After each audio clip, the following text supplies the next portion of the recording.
Olá pessoal do nono ano, tudo bem com vocês? Aqui quem fala é o professor Rubens Leal para a nossa aula de número 8 de Geografia. Lembrando que, como eu havia prometido para vocês na nossa aula anterior, encerrado o assunto de globalização, encerrada a revisão dos conteúdos através da correção dos nossos exercícios, agora é a hora da gente dar uma aula sobre Geografia do Piauí. Aquela aula complementar para que a gente entenda um pouco da geografia do nosso estado. É uma coisa que eu sempre defendi nas escolas. A gente conhece muito da geografia mundial, da geografia do nosso país e basicamente muito pouco da nossa geografia especificamente. E essa aula vem a contemplar. Sempre, durante o mês, nós vamos tirar pelo menos uma aula para a gente trabalhar a geografia do Piauí, que é um conteúdo expressivo para a gente entender um pouco da dinâmica geográfica do nosso estado. E hoje o assunto da nossa aula 8 é relevo piauiense.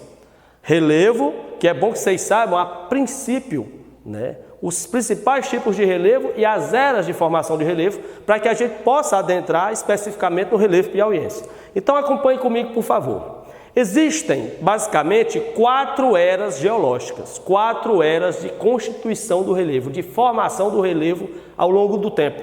E eu gostaria de elencar inicialmente essas 4 eras, para a gente fazer uma introdução. Depois nós vamos entender as formas de relevo, para a gente adentrar o relevo piauiense. Vamos às eras.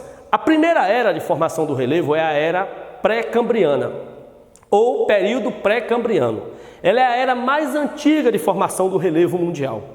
A era pré-cambriana é o período da formação dos escudos cristalinos antigos. Então veja bem, como a era pré-cambriana é a mais antiga era de formação do relevo, a formação desse período é conhecida como escudos cristalinos antigos. Geralmente são nessas áreas de escudos cristalinos antigos onde estão depositadas as reservas minerais. Os minérios em geral são encontrados em escudos cristalinos antigos que são construídos da era pré-cambriana. A segunda e a terceira era geológicas, das 4 principais, a segunda e a terceira, a segunda é a era paleozoica, ou período paleozoico. E a terceira é a era mesozoica, ou período mesozoico. Nessas duas eras, paleozoica e mesozoica, há a formação das bacias sedimentares. Por que eu cito as duas eras? Porque as bacias sedimentares são um tipo de formação do relevo que começaram a se formar na era paleozoica, mas elas só concluíram seu processo de formação já na era mesozoica. Então, bacias sedimentares são do período da era paleozoica e concluindo-se na era mesozoica. O que eu geralmente encontro nessas bacias sedimentares? Os combustíveis fósseis, reservas de petróleo, reservas de gás natural e reservas de carvão mineral, que inclusive trabalhamos em aulas passadas sobre as fontes de energia consideradas combustíveis fósseis. E a última era geológica é a era cenozoica, é a era mais recente, a mais moderna de formação do relevo. O que nós encontramos nessa era? A formação do que a geografia chama de dobramentos modernos. São as cadeias de montanhas. Então perceba, cada era tem sua peculiaridade. E nesses dobramentos modernos, essas cadeias de montanhas, basicamente nós não encontramos nenhuma reserva, nem de minérios, nem de combustíveis fósseis. Então essas são as 4 principais eras: pré-cambriana, paleozoico, mesozoico e cenozoico. Recapitulando, na pré-cambriana, a formação de escudos cristalinos antigos, onde geralmente eu encontro as reservas minerais.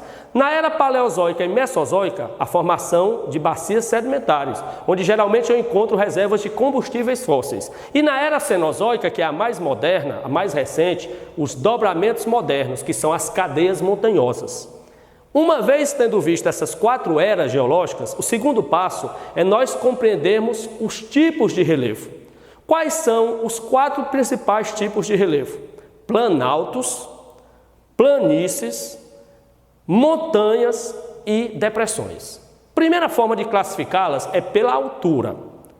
De 0, que é o nível do mar, a 200 metros de altura, são planícies. De 200 a 2.000 metros, são planaltos. A partir de 2.000 metros, são montanhas. E abaixo de 0, abaixo do nível do mar, são depressões. Recapitulando, de 0, nível do mar, a 200 metros de altitude, planície. A partir de 200 a 2.000 metros, geralmente são planaltos. A partir de 2.000 metros, montanhas. E abaixo de 0, abaixo do nível do mar, aí nós temos as depressões. Lembrando que o Piauí tem basicamente apenas dois tipos desses quatro de relevo. Nós temos apenas planaltos e planícies. Nós não temos aqui grandes montanhas e nós não temos aqui depressões absolutas, ou seja, área situada abaixo do nível do mar. Uma vez entendido as quatro eras geológicas e os quatro tipos de formação do relevo, qual é o nosso próximo passo? Entender o relevo piauiense. Como ele está construído, professor Rubens?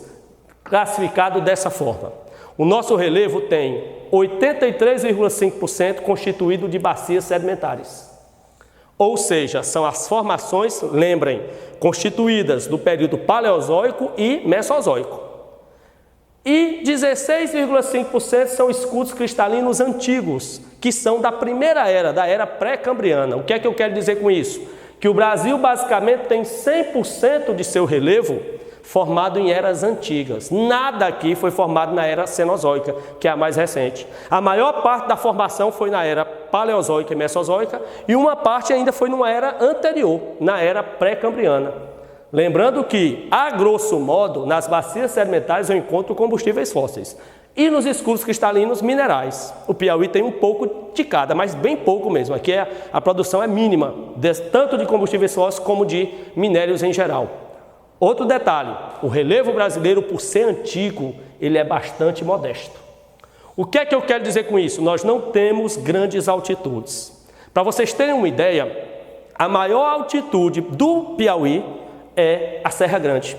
A Serra Grande consta de apenas 865 metros. Essa é a maior altitude do Piauí, me desculpem. A Serra Grande, se você não sabe, ela faz parte da Chapada da Ibiapaba, da Serra da Ibiapaba. É uma das serras que constituem a Serra da Ibiapaba.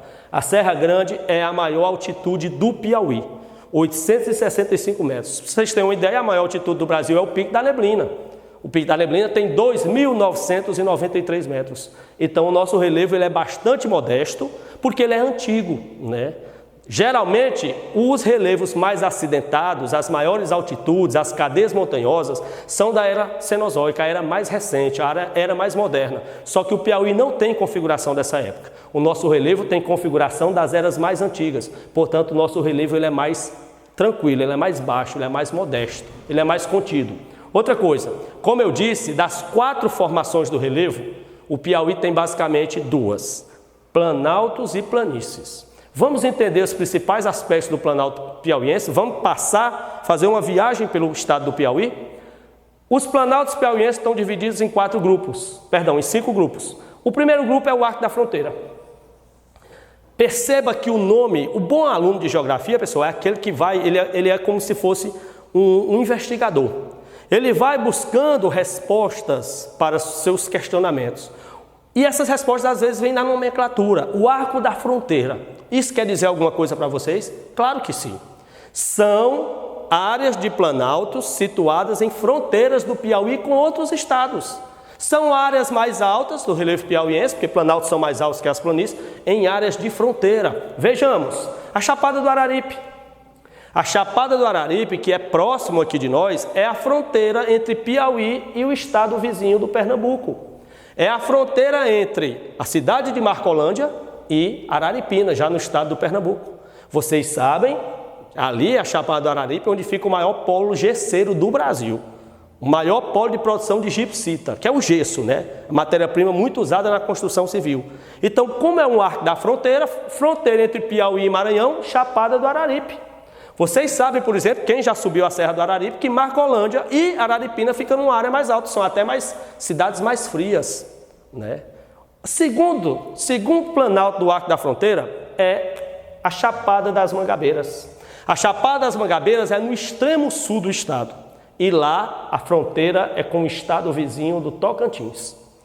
Muita gente acha que o Piauí só faz fronteira com estados nordestinos. Não. O Piauí faz fronteira, uma pequena, mínima fronteira com o Tocantins, que é o estado do norte do Brasil. E essa fronteira é na Chapada das Mangabeiras, que é a outra configuração do relevo pertencente ao Arco da Fronteira. E, finalmente, a outra relação do relevo do Arco da Fronteira é a Serra dos Irmãos. A Serra dos Irmãos é fronteira entre Piauí e o estado vizinho da Bahia. Serra dos Irmãos, Arco da Fronteira, entre Piauí e Bahia, também lá no sul do estado. Então perceba que o Arco da Fronteira é constituído por 3 áreas do Planalto que são fronteiriças com estados vizinhos do Piauí. Vamos dar continuidade? Vamos conhecer a segunda estrutura do relevo piauiense?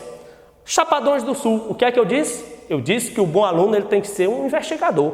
Se são Chapadões do Sul, obviamente estão localizadas no sul do estado, em cidades no sul do estado. E a mais famosa configuração do relevo piauiense fica aqui no Chapadões do Sul, a mais conhecida mundialmente, a Serra da Capivara. Todos sabemos que a Serra da Capivara abrange, entre outros municípios, São Raimundo Nonato, Coronel José Dias, João Costa, lá no sul do estado do Piauí. A Serra da Capivara que é mundialmente conhecida por ser o berço do homem americano. Lá está o Museu do Homem Americano, lá, em São Raimundo Nonato. Dentro da serra, o Museu Natural, que foi recém-inaugurado. A Serra da Capivara, que é patrimônio histórico da humanidade, tombado pela Unesco em 1989, uma área de preservação. Também no sul, uma outra estrutura do nosso relevo, a Serra das Confusões. A Serra das Confusões também fica no sul. Envolve regiões ali próximas do Vale do Gurgueia, como Cristino Castro, como Canto do Buriti. A Serra das Confusões envolve alguns municípios do sul do estado do Piauí. Por isso que está na parte inerente aos Chapadões do Sul. A Serra das Confusões, que é uma área de conservação ambiental, estabelecida pelo governo em 1998. O que é que eu quero dizer com isso? Que a Serra das Confusões é um ponto turístico e que ele é intocável. Ele não pode ser explorado para nenhum tipo de atividade extrativista. Desde 1998, o governo federal estabeleceu a Serra das Confusões, que é uma área belíssima, diga-se de passagem, como uma área de conservação. É uma área que tem que ser preservada. Vamos para a terceira forma do nosso relevo. As cuestas do centro. Professor, o que são cuestas? Cuesta, pessoal, geralmente são montanhas que têm uma característica ímpar, bem particular, bem peculiar. Cuesta, geralmente são montanhas que um lado dela é declinado, tem declive, dá para subir, mas o outro lado é escarpado. Escarpado é que tem um abismo. Se eu fosse desenhar, seria mais ou menos assim, ó. É uma montanha que, de um lado, a cuesta, ela tem um declive, que é totalmente possível de você subir para a parte superior da cuesta. Mas o outro lado, ele é íngreme. Íngreme é um abismo, é um desfiladeiro. Não tem como você subir, só fazendo rapel, né? É um abismo aqui. Então, essa constituição do relevo, ela é chamada de cuesta. Cuesta, guarde com vocês. É bom que a gente já vai fazendo a ponte com a geografia física, né? Cuesta é uma formação do relevo, é uma montanha que um lado dele é declinado, há um declive, que é possível você conseguir atingir a parte superior da cuesta, mas o outro lado ele tem uma queda abrupta, tem um abismo, né? Que é a parte que é inacessível. Então toda formação que tem um lado escarpado e outro lado declinado, com declive, é uma cuesta. E o Piauí tem uma cuesta, faz parte das cuestas do centro, a Serra do Batista, que é uma formação belíssima, que fica bem próximo de nós. A cuesta chamada de Serra do Batista fica aqui no interior do município de Valença do Piauí. Lá fica a principal cuesta do estado do Piauí, a Serra do Batista. Como eu disse, é uma montanha muito bela que você vê de um lado totalmente acessível, que é o lado que tem o declive, e um lado totalmente acidentado e abrupto. Isso constitui uma cuesta. Os contrafortes da Ibiapaba. Os contrafortes da Ibiapaba é uma sequência de montanhas que fica no sul, que fica na fronteira entre Piauí e Ceará, constituído pela Serra da Ibiapaba. A Serra da Ibiapaba, pessoal, é uma fronteira que até hoje ela tem um litígio com o estado do Ceará.